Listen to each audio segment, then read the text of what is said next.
Hi friends, ಪ್ರತಿದಿನ ಅಡುಗೆಗೆ ಸ್ವಾಗತ. ನಾನು ಇವತ್ತು ಗೋಬಿ ಪಲಾವ್ನ ಮಾಡ್ತಾ ಇದ್ದೀನಿ. ತುಂಬಾ ರುಚಿಯಾಗಿರೋಂಥ ರೆಸಿಪಿ ಇದು. ತುಂಬಾ ಸಿಂಪಲಾಗಿ ಕೂಡ ಮಾಡ್ಬೋದು. ಒಂದು ಕಡಾಯಿ ಬಿಸಿ ಇಟ್ಟಿದ್ದೀನಿ. ಒಂದು 2 ಚಮಚದಷ್ಟು ಕುಕ್ಕಿಂಗ್ ಆಯಿಲ್ ಹಾಕಿದ್ದೀನಿ. ಎಣ್ಣೆ ಬಿಸಿ ಆದ ನಂತರ 1 ಟೀ ಸ್ಪೂನ್ ಜೀರಿಗೆ, 1 2 ಚಕ್ಕೆ ಪೀಸು, 1 4 ಲವಂಗ, 1 2 ಏಲಕ್ಕಿ, 1 ದೊಡ್ಡ ಏಲಕ್ಕಿ, 1 ಬಿರಿಯಾನಿ ಎಲೆನ ಹಾಕಿ ಸ್ವಲ್ಪ ಫ್ರೈ ಮಾಡ್ಕೊಳ್ಳಿ. 1 ಈರುಳ್ಳಿ ಹಾಕಿ ಈರುಳ್ಳಿ ಗೋಲ್ಡನ್ ಬ್ರೌನ್ ಕಲರ್ ಆಗೋವರೆಗೂ ಫ್ರೈ ಮಾಡಿ. ಈರುಳ್ಳಿ ಚೆನ್ನಾಗಿ ಗೋಲ್ಡನ್ ಬ್ರೌನ್ ಕಲರ್ ಆಗಿದೆ. 1 ಟೀ ಸ್ಪೂನ್ ಶುಂಠಿ ಬೆಳ್ಳುಳ್ಳಿ ಪೇಸ್ಟ್ನ ಹಾಕಿ ಸ್ವಲ್ಪ ಫ್ರೈ ಮಾಡಿ. ನಂತರ 1 ಕಪ್ನಷ್ಟು ಗೋಬಿನ ತೊಗೊಂಡಿದ್ದೀನಿ. ಗೋಬಿನ ಹಾಕಿ 1 ಕ್ಯಾರೆಟು, ಒಂದು 5 ರಿಂದ 6 ಹಸಿಮೆಣಸಿನಕಾಯಿ ಮತ್ತೆ ಕಟ್ ಮಾಡಿ ಹಾಕಿ 2 ರಿಂದ 3 ನಿಮಿಷ ಚೆನ್ನಾಗಿ ಫ್ರೈ ಮಾಡಿ.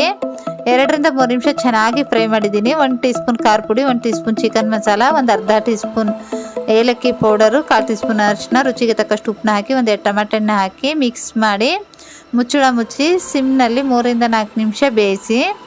3 ರಿಂದ 4 ನಿಮಿಷ ಬೇಯಿಸಿದ್ದೀನಿ ಚೆನ್ನಾಗಿ.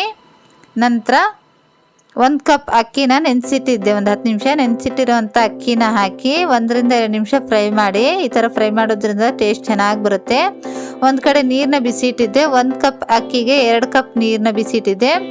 2 ಕಪ್ ಬಿಸಿನೀರನ್ನ ಆ್ಯಡ್ ಮಾಡಿ ಒಂದು ಅರ್ಧ ನಿಂಬೆಹಣ್ಣಿನ ರಸನ ಹಾಕಿ ಒಂದು ಸ್ವಲ್ಪ ಕೊತ್ತಂಬರಿ ಸೊಪ್ಪನ್ನ ಹಾಕಿ ಮಿಕ್ಸ್ ಮಾಡಿ ಮುಚ್ಚಳ ಮುಚ್ಚಿ ಮೀಡಿಯಮ್ ಉರಿಯಲ್ಲಿ ಬೇಯಕ್ಕೆ ಬಿಟ್ಬಿಡಿ. ಮಧ್ಯೆ ಮಧ್ಯೆ ಒಂದು 2 ಸಾರಿ ತಿರುಗಿಸಿ ನೋಡಿ. ಮೀಡಿಯಮ್ ಉರಿಯಲ್ಲಿ ಬೇಯಕ್ಕಿಟ್ಟಿದ್ದೆ. ನೀರೆಲ್ಲ ಕಡಿಮೆ ಆಗೋವರೆಗೂ ಬೇಯಿಸಿದ್ದೀನಿ. ಮಧ್ಯೆ ಮಧ್ಯೆ ತಿರುಗಿಸಿದ್ದೆ 1 2 ಸಾರಿ.